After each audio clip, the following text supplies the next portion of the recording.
Hey,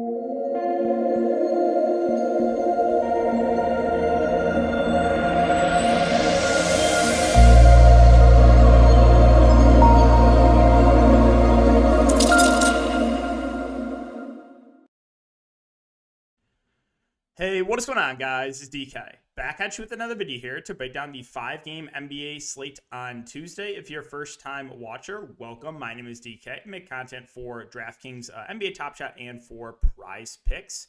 If you're looking for more in-depth content, I do offer that on Patreon.com for daily fantasy sports. That includes player pools with cash and GPP plays, core plays, if-then statements regarding injuries, roster construction videos for the main and for the show slate, as well as, most importantly, the Patreon live stream every single day before lock. So, again, if that's something that interests you, you can check out my Patreon. That is linked down below. The sponsor of this video is Prize Picks, which is, again, player prop site. They offer basically every single sport you can think of.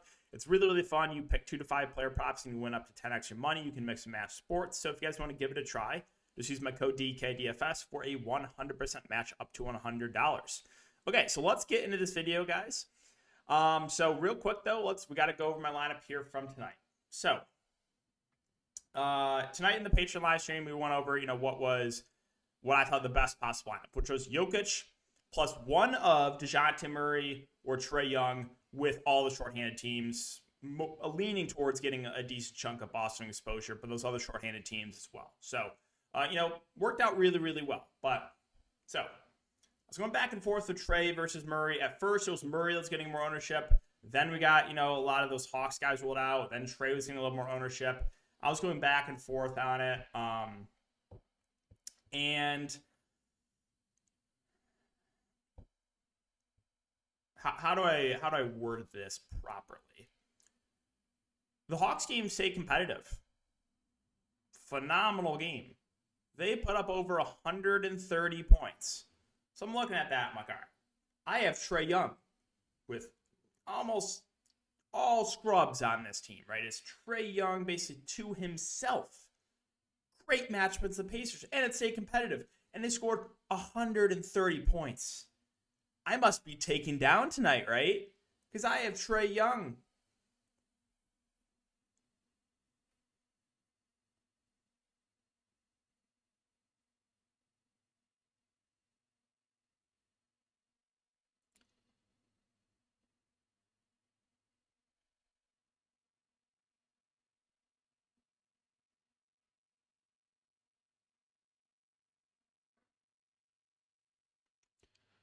$132 points for the Atlanta Hawks. 12 points for Trae Young. 12 points for Trae Young. 12 points for Trae Young. Wow. Is that ever something? And right, with Trae Young for me, every time I play him, it's 10% shooting. I fade like Kyrie Irving, right? He always smashes Trae Young. So I'm thinking this has got to be the day I get him right? 130 points, competitive game, team to himself, still finds a way to bust. And the other guy I was considering, him and DeJounte Murray, game stays competitive, an absolute smash, almost a 70 bomb.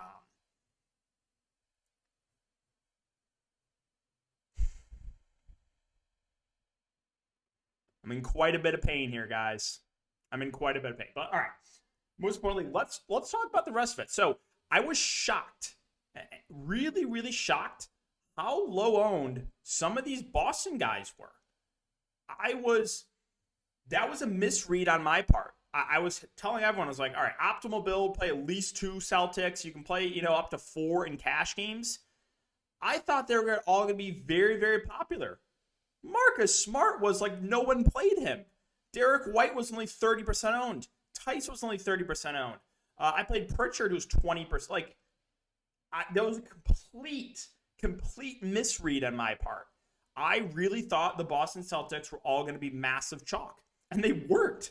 I don't know if people outsmarted themselves or if it was just a complete misread on my part. I want to know in the comment section down below. Or for those that looked at ownership, what was the ownership on the Celtics before lock? I don't know if it, again, maybe a misread, but I really thought the Celtics were all going to be massive chalk. So had I known how low owned the Celtics would have been, I would have played 4 or 5. I thought they're going to be huge chalk. So that surprised me. Definitely surprised me. So, yeah, I had Derek White, Pritchard, and Aaron Naismith. I had a core options, Daniel Tice. I talked about this in Patreon last year, though, how I thought he was going to be pretty popular, and I went to Pritchard to lower ownership. Pritchard was a little bit lower owned. I think Tice ended up outscoring him by a few points, but yeah, all the Celtics basically smashed. Sure, overtime helped a little bit, but they were all crushing before overtime. Kuminga didn't start good, that's for sure. Did not start good, did salvage. I was really worried about it. I am extremely tilted, though. I took the over on Jordan Poole and Tyus Jones. They were both easily going to hit. They needed a couple more points. Massive blowout. Don't come back. Jokic started the game really, really slow, but came through in a big way. And then, yeah, I have Pokusevski and Maladon here going in the late game here for the Thunder. But looks like it's going to be probably at least a 2x night for me. So solid night overall, but definitely still tilted about Trae Young. Another guy added to the list that I can't get right. Now, I was taking a look at ownership. Let's take a look at the high stakes. So someone did end up playing Trae Mann. I think maybe a couple people played him in this tournament. This was the Rainmaker, $3,000 entry. Maladon, 81% owned. Pokusevski, 66%. Absolute massive chalk in this slate for the two Thunder guys in Maladon and Pokusevski. Roby got 28% ownership. Eubanks got 28% ownership. Murray got 27%. Again, Tice only 26%. Like, that really surprised me how low owned Daniel Tice was. What else? Again, Jokic, massive chalk and high stakes. Trae Young, very popular. Bust. Obviously, some value plays got some ownership in this game. Wiggins, Keon Johnson. But, yeah, the winning lineup right now is currently this: Trae Young, Duncan Robinson, interesting. Josh Christopher, also interesting play. Green, Capella, Okoro, Wagner, and Jokic? Is that right? Or do I just need to refresh this? Is that not fully updated? Because that looks like one of the weirdest lines. Okay, yeah, there we go. I was like, wait, what is going on here? Okay, this is the winning lineup. Kuiper, Sykes, Wiggins, Christopher, Kuminga, Jokic, Murray, Pokusevski, and Maladon. Again, Pokusevski, Maladon, both massive chalk in this contest. Okay, so let's talk about this 5-game slate here. We'll start off with Chicago and Washington. Really good matchup here for the Bulls. I think the main 3 guys look pretty good. DeRozan, Levine, Vucevic. I like them all. Now, does one stand up more than the other? Not necessarily. They're all priced about the same, low 8. So I think all 3 look pretty good. The only downside with picking between these guys, it's like, all right, who's going to have the big ceiling game? So, like, I do have a hard time, trying to nail down who is going to really have that big game. But I think all 3 look pretty good in a good matchup. Playing on the road, better chance the game does stay competitive at Washington. As far as the value goes, Caruso's at 5.3. He'll probably start and play low to mid 30s minutes. Fine, but not a priority play. Ayo did start last game, did play over 30 minutes. If he continues to start, I think he's a fair value of 4.4. Kobe White, a little bit too expensive for me. Williams, they've really not been playing him a ton. And that's really, I guess Tristan Thompson, if there's not a lot of value, it opens up. He'll play the backup 5, but don't know if it's going to be necessary to go there. On the Washington side, so Kristaps Porzingis, if the Wizards want to keep staying competitive, it's got to be Porzingis. He shot 6 of 21 last game and still went for 45 fantasy points. So obviously the ceiling is there. I'm not scared of Vucevic in the defensive end. So do like the upside here in Porzingis. I would say, though, more of a tournament option. But yeah, definitely like his ceiling. KCP had a big game last game, but 5.5 feels a little bit pricey. Denny's been playing pretty well. I think I would lean Denny actually over KCP, a guy that can kind of stuff the stat sheet. He's been doing some ball handling, been pretty solid rebounding the ball as well. So do have some interest in Denny. Rui's been starting, but has been kind of disappointing, so probably can't get to Rui. Satoransky, I think, is a pretty safe value, assuming he continues to start. So last 2 games, Neto's not been in the rotation. It's only been Sato and Ish Smith. So Sato's obviously a guy that, can kind of stuff the stat sheet. 6 and 7 assists over the last couple games. I think he's a pretty safe value play. Kispert should play huge minutes. Pretty score independent. A good game last game because he shot 9 of 12, but he does have this floor too, right? If he doesn't hit his shots, he can still hurt you. And then Ish Smith at 3, I think is a viable tournament option. Probably sees close to 20 minutes off the bench, but probably doesn't see more unless something happens to Satoransky. And then Daniel Gafford. I don't hate him at 3.4K. Like, if I'm going to take a shot in the back of big, would rather go to Gafford over over Tristan Thompson. I think Gafford plays a couple more minutes. I think he has a little bit of higher ceiling. Plus, it's a revenge game against his former team in the Chicago Bulls. All right, Milwaukee and Philadelphia. This game should be really fun to watch. For DFS purposes, maybe not as good of a game, but there's still some solid options here. So Giannis, Middleton, Holiday, all expected to play here. Giannis at 11-7, I think makes it a pretty safe play. Game should stay competitive. Should play mid-30s minutes. So, like Giannis, I think Drew and Middleton are a little bit pricey at their price points. Bobby Portis coming out the bench, not a ton of interest in him. I think Brook Lopez is a safe value, assuming he can stay out of foul trouble against Joel Embiid. Probably plays, 25 to 28 minutes, but again, you do have to worry about potential foul trouble against Embiid. And then the value with all three of the big three playing, not much that stands out. I guess if I had to pick one, it would be Grayson Allen, who probably sees like 25 minutes, but again, he's very, very scoring dependent. On the Philadelphia side, really just the main guys I'm looking to in Harden and Embiid. Probably a small lean to Embiid over Harden. Not scared of Lopez or Bobby Portis in the defensive end. So I think Embiid looks pretty good there at 11-3. Harden's fine too. Has shown a little bit of lower floor, but still has a ceiling. So the main two guys here for Philadelphia both look good. This is a big game in the Eastern Conference, so expect the starters to play a ton here. Harris and Maxey are just kind of there for me. They're going to play big minutes, but they're not going to do a ton offensively, most likely. So they're just secondary options. And the value, I don't think I want to mess with a combination of like Niang and Thibault and Green and Shake Milton. I don't think it's necessary on this 5-gamer. Moving on to Detroit and Brooklyn. So Jeremy Grant out. Hamidou Diallo out. Cade Cunningham, 8.8K, does feel a little bit pricey, but if the Pistons want to keep being competitive, you're probably going to need a pretty big game from Cade. So I think he's in play for tournaments. Saddiq Bey, 7K, had an awful game last game. Price point don't love, but he still does have a ceiling. Marvin Bagley, you guys know what happened when Marvin Bagley was chalk. Chalk Marvin Bagley. It always works out, right? Last time he was chalk, it worked out in a big way. Sure you can sense my sarcasm there, but 35 minutes of back-to-back games here from Marvin Bagley. He should start for no Jeremy Grant, so I do think he's a solid option. He's looked pretty good on the offensive end, and I do think he will get a good chunk of ownership. Isaiah Stewart did play 37 minutes last game. I'm not sure if we get those type of minutes again from him, but I think he's in play for GPPs. Corey Joseph, don't think it's necessary. I'd rather go to Killian Hayes. I think he has a little bit more minutes upside than Corey Joseph. He is 3.9K. And then as far as the backup bigs go, I don't hate Kelly Olynyk, right? He's going to play 15 to 18 minutes. He'll be pretty productive when he's on the court. So fair value play. Whatever Braxton Key is will be in the rotation too, but I'd rather take a shot in Olynyk over Key. All right, on the Brooklyn side, so you know my Kyrie Irving rose. I would like to first congratulate Kyrie Irving for going for 70 fantasy points tomorrow after what he did to me at very low ownership last night. 6 of 22 shooting in the best possible matchup in 41 minutes. So again, would like to congratulate Kyrie Irving for 70 fantasy points tomorrow. But as far as the top two guys go for Brooklyn, I think KD's a little bit safer than Kyrie. Both have a pretty similar ceiling. Both should play big minutes if the game stays competitive. There is some blowout risk though in this game. Drummond, I like his upside. It is a revenge game narrative, and he played 31 minutes last game. They said Aldridge was available, but then he got a DNP.